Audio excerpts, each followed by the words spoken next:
licença para construir. Se eu vou até a prefeitura, paguei todas as guias, preenchi os formulários, apresentei a planta, fiz tudo o que tem direito. O agente público, a pessoa que está me atendendo lá na prefeitura, ela vai analisar a documentação está certa? Ótimo, está aqui a licença.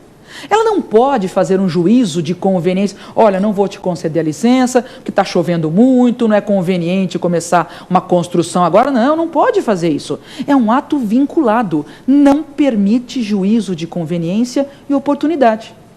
Diferentemente do ato discricionário. Ato discricionário permite margem de liberdade, permite que o administrador faça um juízo de conveniência e oportunidade.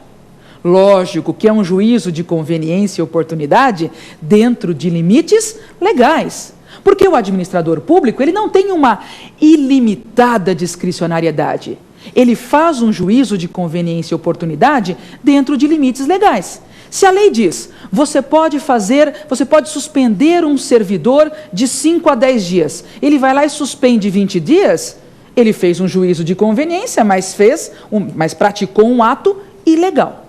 Então, voltando, atos vinculados e discricionários, a diferença reside na margem de liberdade de atuação do agente. Eu dei um exemplo de ato vinculado, vou dar agora de um de ato discricionário. O que mais cai nas provas e nos concursos? Ato discricionário, autorização para porte de arma. Muito bom. Judiciário, voltando à pergunta, judiciário controla atos ilegais. Estes atos são os vinculados ou os discricionários? Os dois. Os dois. O judiciário controla atos vinculados e discricionários. Flávia, não entendi. Por quê? Você disse que o judiciário não entra no mérito. Ele não aprecia razões de conveniência e oportunidade. Como é que ele vai controlar um ato discricionário, que é praticado com base no juízo de conveniência e oportunidade? Como é que ele vai controlar um ato discricionário se não pode entrar no mérito?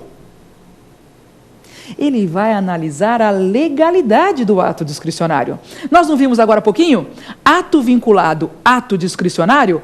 Nos dois casos, eu tenho limites legais. Não há uma discricionariedade ilimitada. Então, o judiciário, ele controla atos vinculados e discricionários, mas sempre com relação aos aspectos legais. Resumindo tudo isso, a administração, a autotutela, controla seus próprios atos, revoga inconvenientes inoportunos, efeitos ex nunc, anula ou invalida ilegais com efeitos ex tunc. E o judiciário? Judiciário só anula. Judiciário anula atos ilegais com efeitos ex tunc. Judiciário não entra no mérito administrativo. E o judiciário controla atos vinculados e discricionários. Importantíssimo. Isto cai muito, mas muito menos, muito, vocês nem imaginam, nos concursos e nos exames de ordem. Ok?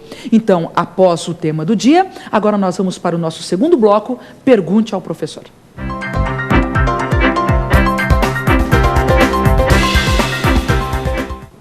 Vamos então agora ao nosso segundo bloco, Pergunte ao Professor.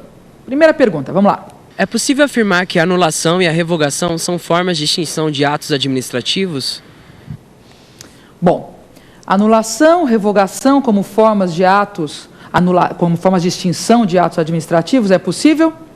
Sim, a anulação e a revogação, juntamente com outras modalidades, são formas de extinção do ato administrativo. São formas de acabar com o ato, de extinguir o ato. Flávio, quais são as outras formas? Já que você falou nisso, quais são as outras formas?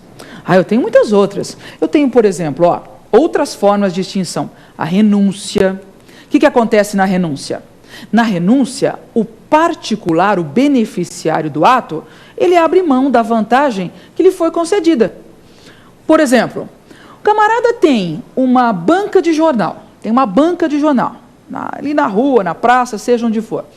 Ele tem uma permissão para uso de bem público, muito provavelmente é uma permissão para uso de bem público. Aí, só que a banca está indo mal, pra caramba, tá? O que ele faz? Ele abre mão da banca de jornal. abrindo mão da banca, ele está abrindo mão da permissão de uso de bem público. Esta é a modalidade de extinção chamada renúncia. Mas eu tenho outras, ó. Eu tenho, por exemplo, o cumprimento de seus efeitos. Cumprimento de seus efeitos. É outra forma de extinção. Por exemplo, concessão de férias. O superior concedeu férias para o seu subordinado. O subordinado saiu de férias, voltou. A concessão de férias, o ato de concessão, já cumpriu todos os seus efeitos. Já está extinto pelo cumprimento de seus efeitos. Outra modalidade, o desaparecimento do sujeito ou o desaparecimento do objeto. O ato é extinto porque desapareceu o sujeito ou desapareceu o objeto. Por exemplo, um bem tombado. Um bem que foi tombado. Este bem sofre uma destruição por alguma razão. Um terremoto, uma enchente.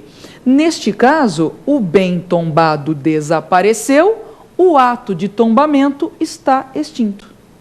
É o desaparecimento do sujeito ou do objeto como forma de extinção do ato. Tem mais formas? Tem outras. Por exemplo, a cassação. O que acontece na cassação? Na cassação, o ato é extinto porque o particular não cumpriu com os seus deveres, ele não cumpriu com o combinado. O ato é cassado. Por exemplo, a administração pública concede uma autorização para a pessoa montar um hotel. Ela vai e monta um bordel. Ela não cumpriu com o combinado. O ato será cassado. Outra modalidade, contraposição ou derrubada. Nossa, que nome meio esquisito, é isso mesmo? É isso mesmo. Contraposição ou derrubada. O que acontece que o ato é extinto em razão da contraposição ou derrubada?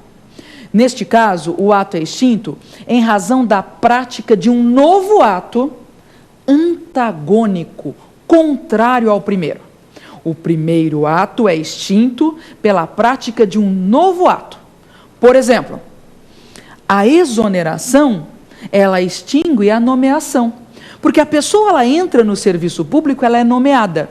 Quando ela sai, dentre outras formas, ela pode ser exonerada. Então, a exoneração é contrária, é antagônica à nomeação.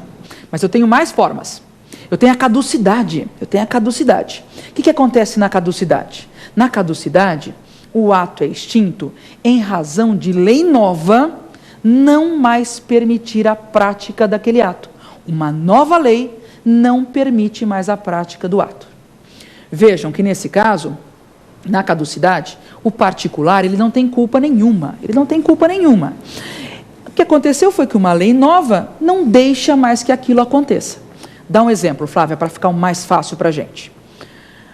Transporte através de van. Então, as vans estão trabalhando, transportando as pessoas, tudo tranquilo, as pessoas sentadas, não é?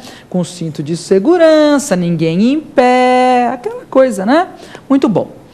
Só que uma lei nova, a prefeitura aprova uma lei nova, a prefeitura não, a Câmara de Vereadores, claro, juntamente, o prefeito sanciona, tal. Então, a Câmara aprova uma lei nova, dizendo que não é possível mais o transporte através de vans. O transporte tem que ser só através de ônibus.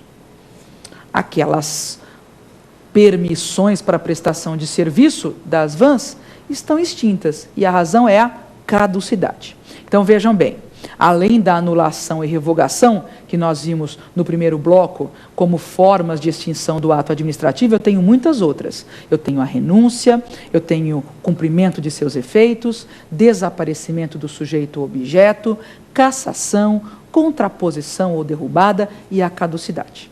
Ok? Vamos lá? Então vamos para a segunda pergunta? Vamos lá. Como entender a anulação dos atos administrativos frente ao princípio da segurança jurídica? Bom, primeiro vamos lembrar do princípio da segurança jurídica, né? O princípio da segurança jurídica é um dos princípios gerais de direito, talvez o princípio geral de direito mais importante. É da segurança jurídica que nascem institutos do tipo prescrição, decadência, direito adquirido, não é? Um princípio muito importante, que não é só do direito administrativo, não é? É um princípio geral de direito. Muito bom. Como entender essa anulação frente ao princípio da segurança jurídica? Bom, a segurança jurídica, ela prega, ela quer a preservação das situações jurídicas. Ela quer a segurança jurídica, o princípio, ele prega a preservação das situações